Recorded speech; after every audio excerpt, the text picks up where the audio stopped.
দেখতেই পাচ্ছ ড্রেস পরে লিপস্টিক পরে একদম রেডি হয়ে নিয়েছি। এবার যাব আমাদের এখানে মানে আমাদের বাড়ির পাশে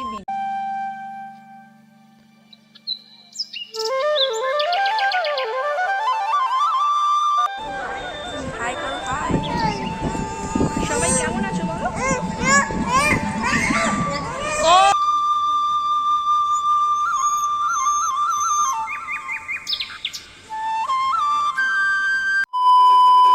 হ্যালো গাইস, তোমরা সবাই কেমন আছো? আশা করি সবাই খুব ভালো আছো আর আমিও অনেক অনেক ভালো আছি।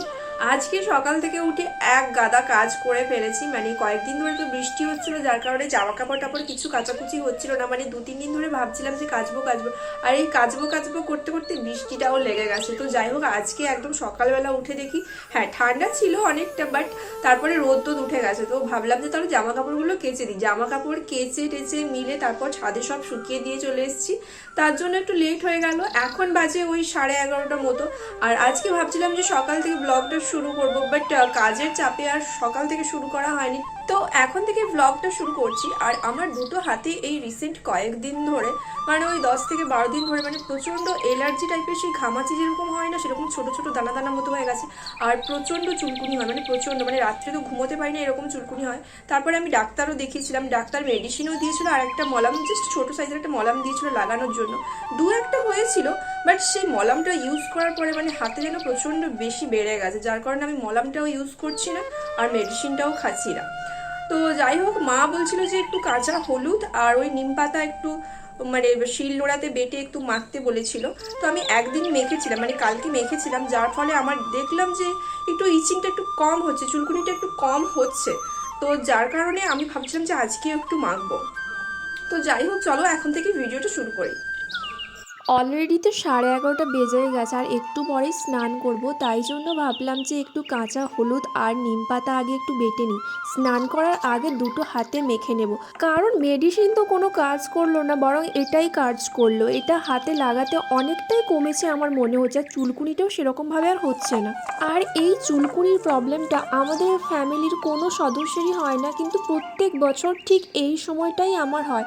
মানে ঠিক ঠান্ডাটা যাবে আর গরমকালটা আসবে, ঠিক এই হোলির আগে আগে সময়টা কিন্তু আমার এই প্রবলেমটা হয়। আর সারা শরীরের কোথাও হয় না, শুধু এই দুটো হাতেই হয়। আর অনেকটা কম ছিল, একদম চোখে দেখা যেত না এরকম টাইপেরই ছিল। বাট মলম আর মেডিসিনটা খাওয়ার পর আমার মনে হচ্ছিল, মানে আমি ফিল করতে পারছিলাম যেন জিনিসটা পরপর করে বেড়ে যাচ্ছে। আর গত 2 দিন আগে যখন আমি রাত্রে ঘুমানোর সময় মলমটা ইউজ করে ঘুমিয়েছিলাম, হাতে এতটা চুলকুনি হচ্ছিল যে আমি চুলকোতে আমার হাত দিয়ে ব্লাড পর্যন্ত বেরিয়ে গিয়েছিল।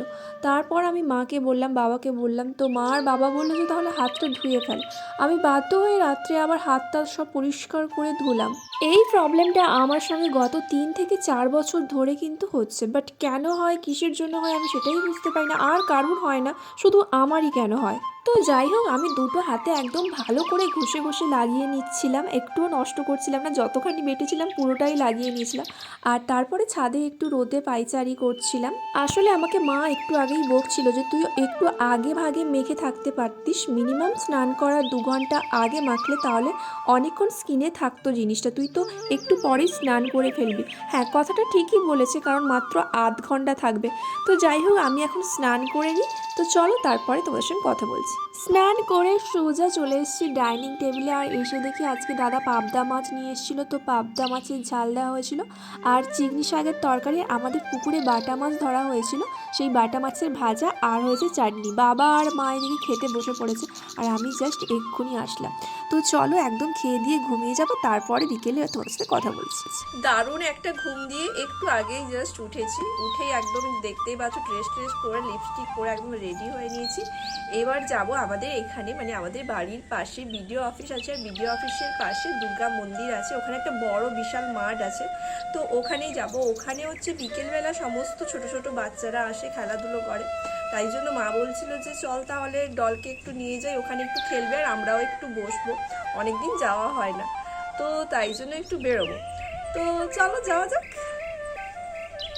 রাস্তায় বেরিয়ে পড়েছি, এবার আমরা মাঠের দিকে যাচ্ছি। আর রাস্তাটা চারিদিকটা দেখতে পাচ্ছ কি সবুজ আর সবুজ, সব লতা দিয়ে ভরে গেছে। এই মাঠগুলো একসময় মানে এই সময়টা শুকনো হয়ে থাকতো আর আমরা অনেক খেলাধুলো করতাম। আর এখন তো সব বিল্ডিং উঠে যাচ্ছে বড় বড়, মানে খেলার আর কোনো চান্স নেই। তো যাই হোক, আমরা কথা বলতে বলতে চলেও আসলাম মন্দিরের মাঠটায়। আর এখানে একটা দোকান ছিল, ওখান থেকেই একটা কুড়কুড়ে কিনে মন্টুকে দিলাম। আর এখানে এই দুর্গা মন্দির, কালী মন্দির সব কিছুই আছে, মানে ভবতারিণীর মন্দির, শিব মন্দিরও রয়েছে। আর এইটা হচ্ছে খেলার মাঠ, অনেক বিশাল বড়। আর এই ঢোকার পথটায় দেখতে পেলাম একটা পলাশ গাছ। পলাশ গাছটা দেখে একদম মনটা জুড়িয়ে গেল। কত দিন হয়ে গেল যেন পলাশ গাছ দেখি না। সেই কলেজে আমি যখন বাজকুল কলেজ যেতাম তখন ওখানে দুটো পলাশ গাছ ছিল। আর পলাশ ফুলগুলো দেখো পড়ে আছে, কুড়োতে ইচ্ছে করছিল বাট কুড়োইনি। এখানে আসতে আমার কিন্তু বেশ ভাল লাগে। এমনিতে দুর্গা মন্দির রয়েছে, তারপর চারিদিকে বাচ্চা টাচ্চারা খেলে, তো বেশ ভাল লাগে দেখতে। আর তাছাড়াও যবে থেকে ভবতারিণী মায়ের মন্দিরটা হয়েছে তবে থেকে যেন আসতে আরও একটু বেশি ভালো লাগে। আর এইদিকে মাঠে দেখতে পাচ্ছ তো ছোটো ছোটো বাচ্চারা খেলা করছে সব। তো চলো সামনের দিকে যাওয়া যাক আর তোমাদেরকে ফার্স্টে ভবতারিণী মায়ের মন্দিরটা দেখাই।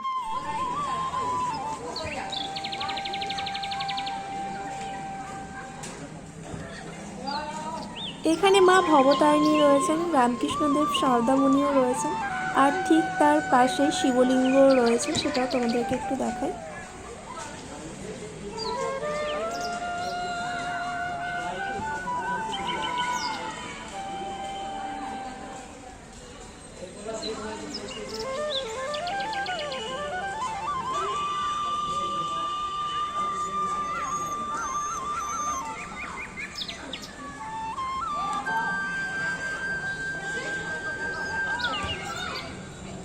আর এই যে বিল্ডিংটা তোমরা দেখছো, এটা হচ্ছে একটা ইংলিশ মিডিয়াম স্কুল। ওপরে এখনও কাজ টাজ সব কিছু চলছে স্কুলে।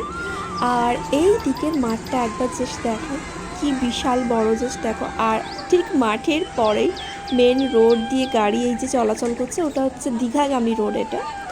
আর এই দিকটায় রয়েছে দুর্গা মন্দির। আর ওখানে হচ্ছে মা ডলকে নিয়ে বসে আছে। ডল ওখানে অনেক ছোট ছোট বাচ্চারা রয়েছে, তো ওদের সঙ্গেই খেলছে। একটু নিচে নামিয়ে তোমাদেরকে দেখাই। এই যে এটাই হচ্ছে আমাদের দুর্গা মন্দির। তো চলো একদম ওখানেই যাওয়া যাক, ডলের কাছে মায়ের কাছে গিয়ে একটু বসি।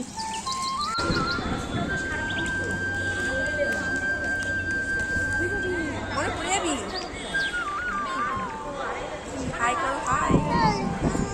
সবাই কেমন আছো বলো? ও মানে তার পিসিমণির মোবাইল এসেছে বলে বলছে। আসুন আসুন, বলো সবাই কেমন আছো?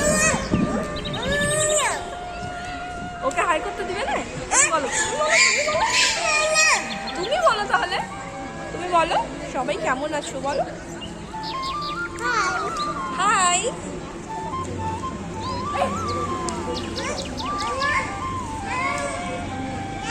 এই বলো।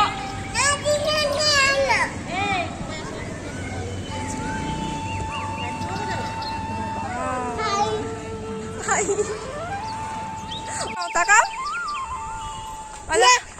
বাই করে দাও, বাই করে দাও। ঠাকুর দেখা হয়ে গেছে, বলো ঠাকুর দেখা হয়ে গেছে, আমরা এখন বাড়ি যাচ্ছি। ওমা দেখছো সেম এইটা তো করে হাই। আমার ফোনে এসে মনে একবারে রাগিয়েছে, আমার মোমোর ফোনে কেন হাই করবো? আইসিম খাবো, আইসিম খাবো। বলো গাইস, আমাদের এখন ঘোরা হয়ে গেছে, এবার আমরা বাড়ি যাব। বাড়ি যাব বলো, সুন্দর করে বলো, বাড়ি যাব বলো। তোমরা ভালো আছো? বলবি না, বলতে জানিস না তো। আমাদের ঘোরাঘুরি সমস্ত কিছু কমপ্লিট। আমি জাস্ট এক্ষুনি রুমে আসলাম, মানে বার থেকে আসার পরে সোজা একদম ডাইরেক্ট রুমে চলে এসেছি। আর ডল হচ্ছে গিয়ে ওইখানে, মানে বাবা টিভি দেখছিল, মা আর ডল ওখানেই আছে। কি মশা হয়েছে, মানে এই গরমের সময়টা প্রচুর মশা হয়। তো যাই হোক, আমরা যখন আসছিলাম তখন দেখছি যে হালকা হালকা বৃষ্টি পড়ছে, মানে যা গরম পড়েছে সত্যি, বৃষ্টিটা হলে কিন্তু বেশ ভালোই হবে। কয়েকদিন ধরে মেঘ টেঘও ডাকছিল, মোটামুটি হালকা একদম টিপটি, মানে চোখে দেখা যাবে না একদম এরকম গুড়ি গুড়ি বৃষ্টি পড়ছিল। তো ভাবছিলাম যে তাহলে বৃষ্টিটা হবে, বিকেল থেকে আছে কিন্তু মেঘ টেঘ ডাকছিল, যে ভাবলাম হয়তো হবে ডবে, বাট কিচ্ছু না, সে একদম মানে হালকা গুড়ি গুড়ি বৃষ্টি পড়ছে। তো যাই হোক, বাড়ি চলে এসেছি আর প্রচণ্ড খিদে পাচ্ছে, এক্ষুনি জাস্ট খাবো পা হাত ধুয়ে ফ্রেশ হয়ে, মানে এখনও ড্রেসটা পর্যন্ত চেঞ্জ করিনি। তো যাই হোক, আজকের ব্লগটা এখান পর্যন্তই। তোমরা সবাই সুস্থ থেকো, ভালো থাকো। তো টাটা।